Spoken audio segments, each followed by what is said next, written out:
សប្បាយធ្លាប់មានម្ដាយថ្នាក់ថ្នមថាតែ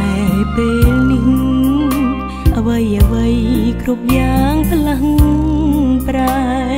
កូនយំអិនឡើយព្រោះតែបែកពី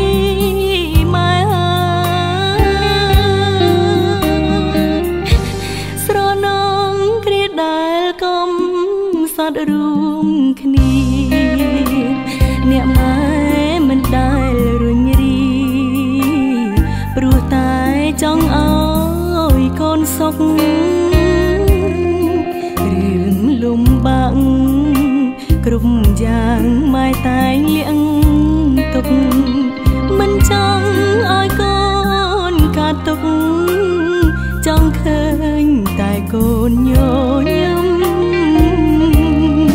ទឹកភ្នែកហូរព្រោះតែនឹកនាង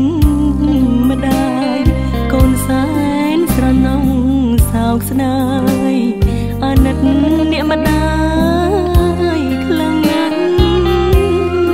ម៉ែតែងក្រោកឈររៀងរាល់គ្រប់អ៊ំផ្សាំងជាតិនេះរូបកូនជុំពីងគុណនាងម្ដាយច្រើនពេកហើយបើសិនវេលានឹងអាចត្រឡប់កូននឹងអបម៉ែឲ្យជាប់មិនឲ្យរបូតពីដៃតែពេលនេះក្រុមយ៉ាងបានត្រឹមស្រមៃព្រោះតែ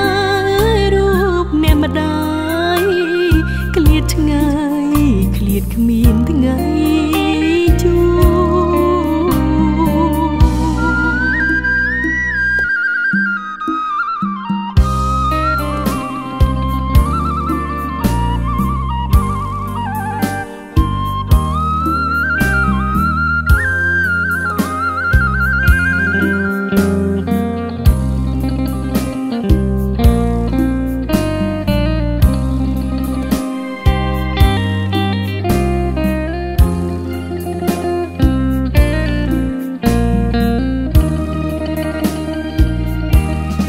ទឹក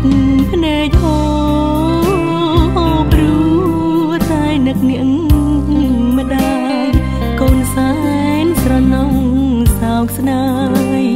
អាណិតអ្នកម្ដាយខ្លាំងណាស់